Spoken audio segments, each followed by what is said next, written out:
자, 안녕하세요, 여러분. 우리는 지난 시간에 이어서 계속해서 플라즈마 확산에 대해서 배우고 있습니다. 지난 시간과 같이 자기장이 없을 때 플라즈마의 확산 계수 D는 랜덤 워크 이론에 따라서 이렇게 유도할 수가 있었는데요. 이 식을 살펴보면 충돌수 N가 커질수록 확산이 더뎌지는 걸 볼 수 있습니다. 이것은 충돌이 많을수록 플라즈마가 빠져나가는 동안 더 걸리적거리게 되어서 빠져나가기 어렵기 때문입니다. 근데 자기장이 있는 환경에서의 플라즈마는 조금 다른데요. 이렇게 자기장이 있을 때 플라즈마는 이렇게 원운동, 자이로 모션을 하게 됩니다. 이런 상황에서는 오히려 충돌이 없으면 계속 제자리에서 원운동을 하며 가만히 있고, 이렇게 충돌이 있어야 그 궤적과 위치가 바뀌면서 밖으로 빠져나갈 수 있게 됩니다. 이때 랜덤워크 이론에서의 충돌 간 시간 델타 t는 충돌수 역수에 해당하고, 충돌 간 거리 델타 x는 원운동의 반경에 해당합니다. 왜냐하면 이렇게 한 번 충돌할 때마다 이 원의 반경 정도씩 이동하기 때문이죠. 이걸 이용해서 확산 계수를 구해보면 이번에는 반대로 충돌수가 높을수록 확산이 커지는 걸 볼 수 있습니다. 즉 직관과도 일치하죠. 따라서 플라즈마는 자기장이 있을 때는 충돌이 있어야 오히려 확산을 하게 됩니다. 우리 핵융합 장치 토카막이 바로 이 자기장 하에서의 플라즈마를 다루고 있는데요. 방금 배운 확산 이론에 의하면 확산 계수는 자기장에 의해서 원운동하는 반경의 제곱에 비례합니다. 혹은 자기장의 제곱에 반비례하는데요. 즉 자기장이 셀수록 그것의 제곱만큼 확산이 줄어들어서 플라즈마를 훨씬 오래 가둬놓을 수 있게 됩니다. 이것을 우리는 고전 확산 이론이라고 얘기합니다.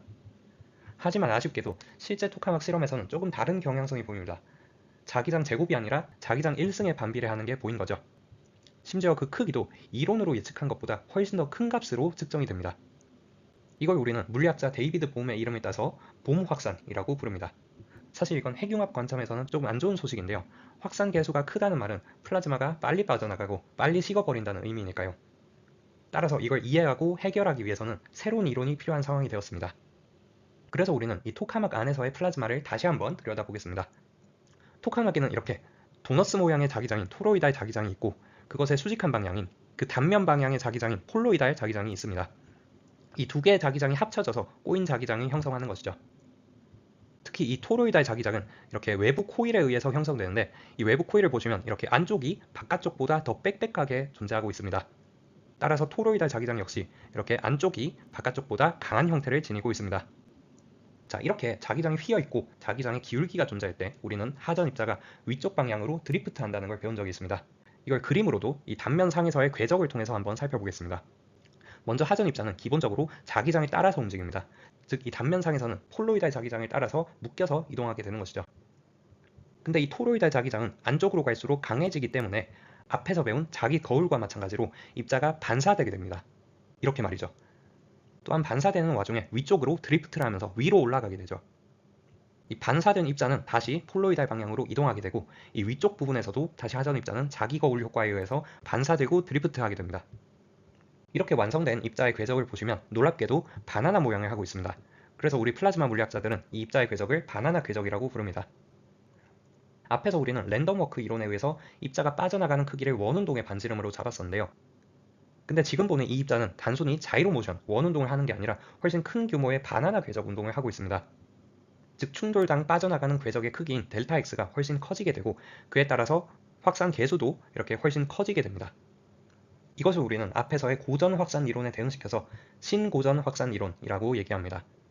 이 신고전 확산 이론의 계수는 고전 확산 이론보다 수백 배 혹은 수천 배 더 크게 됩니다. 하지만 아쉽게도 여전히 실험값보다는 한 10분의 1 정도로 작은 수준이고, 아직 또 다른 새 이론이 추가로 필요한 상황입니다. 자, 참고로 이 바나나 모양의 입자 궤적을 다른 그림으로도 보여드리겠습니다. 우리가 자기 거울을 배울 때 로스콘에 해당하는 입자는 반사되지 않고 지나간다고 배웠는데, 그러한 입자의 궤적이 바로 이 빨간색 궤적에 해당합니다. 그리고 반사되어서 왔다 갔다 하는 궤적이 바로 이 파란색 궤적에 해당하고요. 이걸 3차원에서도 살펴보시면 조금 더 복잡한 왕복 운동을 하면서 이 입자가 행동한다는 것을 볼 수 있습니다. 자, 번외로 바나나 궤적과 관련된 재미있는 특징을 또 하나 알려드리려고 합니다. 우리가 지난번에 플라즈마의 반자성 성질, 반자성 전류에 대해서 배운 적이 있습니다. 만약 플라즈마의 압력이 이렇게 위치에 따라 변화하게 된다면 이렇게 자이로 모션, 원운동을 하는 개수가 위치에 따라 달라지게 되고, 이렇게 노란색 박스를 잡았을 때 그 박스 안에서의 넷 플로우가 생겨서 그것이 전류를 야기한다고 배운 적이 있습니다. 특히 이때 전류는 압력의 기울기와 자기장 모두에 수직하는 방향을 향하게 됩니다. 자, 그럼 토카막 구조로 돌아와 보겠습니다. 이 토카막에는 이렇게 도너스 방향에 따라서 플라즈마 전류가 존재하고, 그것의 수직으로 폴로이달 자기장이 형성됩니다. 그리고 토카마기도 마찬가지로 중심 부분이 압력이 높고 가장자리로 갈수록 압력이 낮아지기 때문에 압력의 기울기가 존재합니다. 그렇다면 그 압력의 기울기와 콜로이달 자기장이 모두 수직한 방향인 토로이달 방향으로 반자성 전류가 흐르게 됩니다. 이전 복습 내용에서는 원운동 궤적의 개수 차이 때문에 넷플로우가 발생했다고 배웠는데, 이 토카막 구조에서는 이 바나나 궤적들의 개수 차이에 의해서 넷플로우가 존재하고 이것이 바로 반자성 전류를 유도한다 라고 볼 수 있습니다. 그리고 우리는 이것을 부트스트랩 전류라고 얘기합니다. 사실 이 토카막이 플라즈마를 가두는 원리가 바로 이 플라즈마 전류 때문이라고 배운 적이 있습니다.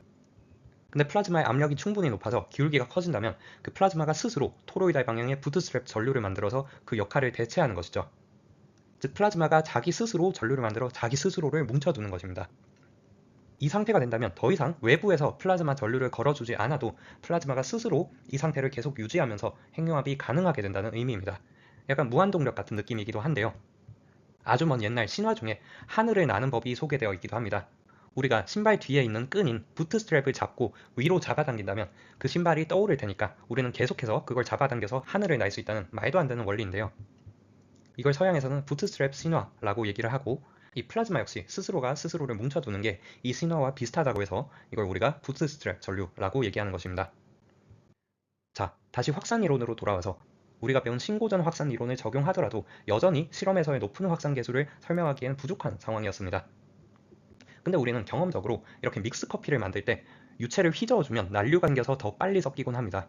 혹은 방구를 낄 때도 더 빨리 퍼져 없어지라고 손으로 휘저어서 난류를 만들곤 하죠. 그래서 우리는 이 플라즈마에서도 실험에서 이렇게 빨리 확산되는 게 사실 난류들이 계속 발생하고 있어서 그런 게 아닌가 하고 의문을 가지게 됩니다. 이것이 바로 실제 실험에서의 높은 플라즈마 확산을 설명하는 학계의 정설이라고 할 수 있습니다. 실제로도 플라즈마 안에서의 움직임을 잘 관찰해보면 이렇게 난류들이 존재하는 것을 볼 수 있습니다. 그리고 난류가 있으면 이 입자들은 이 난류의 소용돌이를 따라서 회전하면서 움직이게 되는데요. 즉 이 난류 소용돌이의 궤적이 바로 랜덤워크에서의 단위 거리가 된다는 것입니다.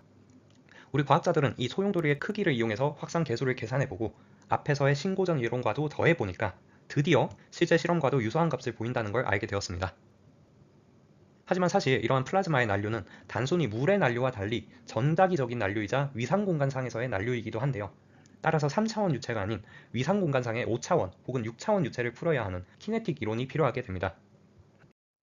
하지만 이러한 키네틱 이론 혹은 자이로키네틱 이론은 차원도 높고 방정식 개수도 많아서 손으로 풀기에는 사실상 불가능합니다. 그래서 우리 과학자들은 컴퓨터를 이용한 자이로키네틱 시뮬레이션을 통해서 이 플라즈마의 난류를 계산하고 이해하고 예측하곤 합니다. 그리고 이러한 시뮬레이션은 사실 일반 컴퓨터로도 쉽지 않고 슈퍼컴퓨터를 활용해서 수행하게 되는데요. 우리 한국의 핵융합에너지연구원에도 이러한 플라즈마 시뮬레이션을 위해서 카이로스라는 슈퍼컴퓨터를 도입해서 열심히 연구하고 있기도 합니다.